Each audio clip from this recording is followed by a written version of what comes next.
Ladies and gentlemen, the President of the Republic of the Philippines, President Ferdinand Romualdez Marcos Jr.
Excellency David Hurley, Governor General of Australia, and First Lady Linda Hurley, Their Excellencies, Special Envoys, and Heads of Delegations, His Excellency, Most Reverend Charles John Brown, and the esteemed members of the Diplomatic Corps, Vice President Sara Duterte, President Fidel Ramos, President Joseph Ejercito Estrada, President Gloria Macapagal Arroyo, Senate President Vicente Soto III, and the honorable members of the Philippine Senate, House Speaker Lord Alan J. Velasco, and the honorable members of the House of Representatives, Chief Justice Alexander Gesmundo, and the Honorable Justices of the Supreme Court, of course, First Lady Lisa Araneta,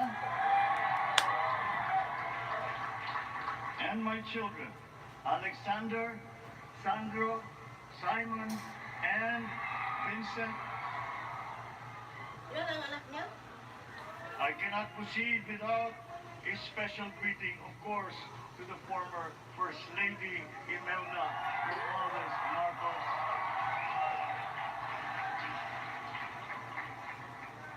Other distinguished guests, ladies and gentlemen, my friends, ang aking minamahal na mga kababayan,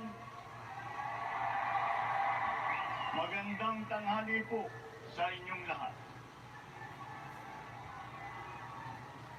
This is a historic moment for us all.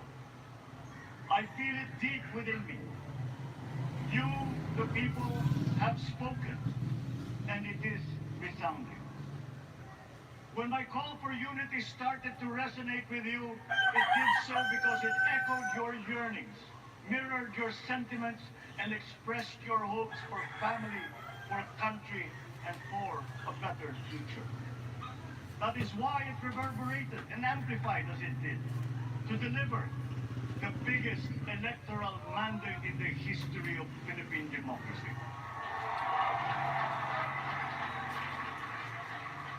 By your vote, you rejected the politics of division.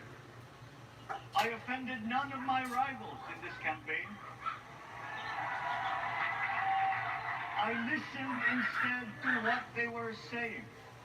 And I saw little incompatibility with my own ideas about jobs, fair wages, personal safety, and national strength, and ending want in a land of plenty.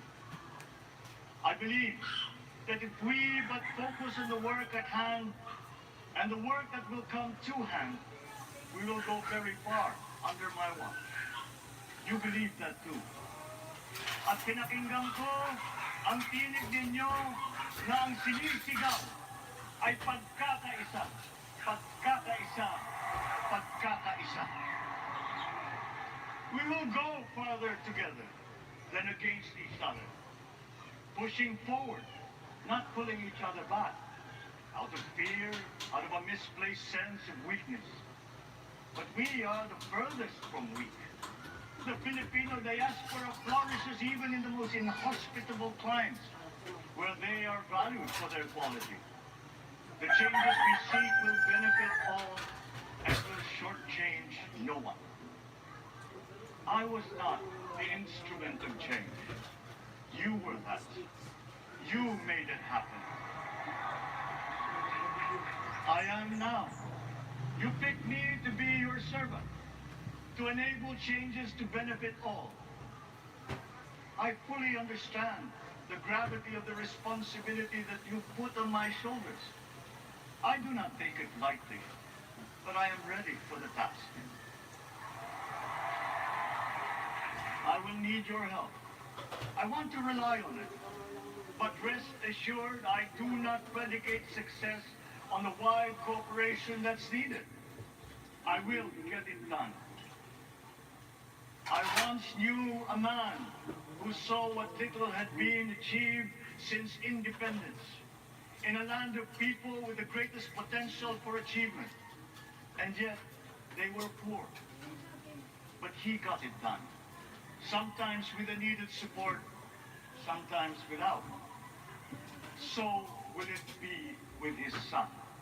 You will get no excuses from me.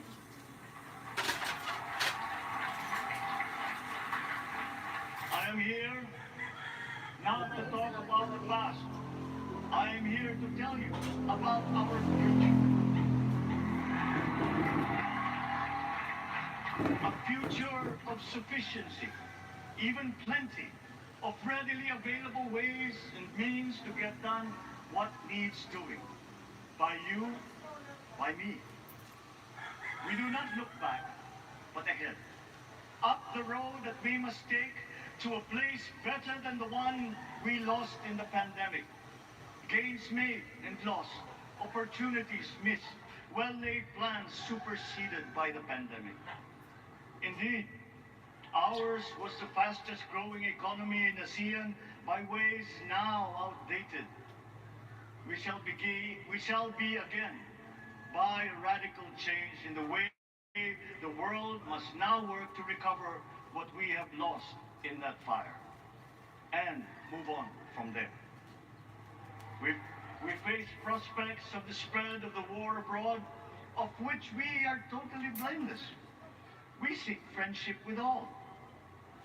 But countries like ours will bear the brunt of it. And if the great powers draw the wrong lessons from the ongoing tragedy in Ukraine, the same dark prospect of conflict will spread to our part of the world. Yet, there is more out there. Like going forward by new ways of doing that the pandemic forces to adopt. A stronger resilience, quicker adaptability. They are our best prevention. They are our best protection. Quiet reflection in a rough and tumble campaign of a breadth and intensity never experienced revealed some of them. Such as a willingness to listen despite the noise, the hesitation to quarrel over differences, and to never, ever give up hope of reconciliation. These gave me the peace to ponder deeper. There are hints of a road not taken that could get us out of here quicker, to something better, something less fragile. There is also what you, the people, did to cope. But this time empowered by new techniques and more resources. You got by, getting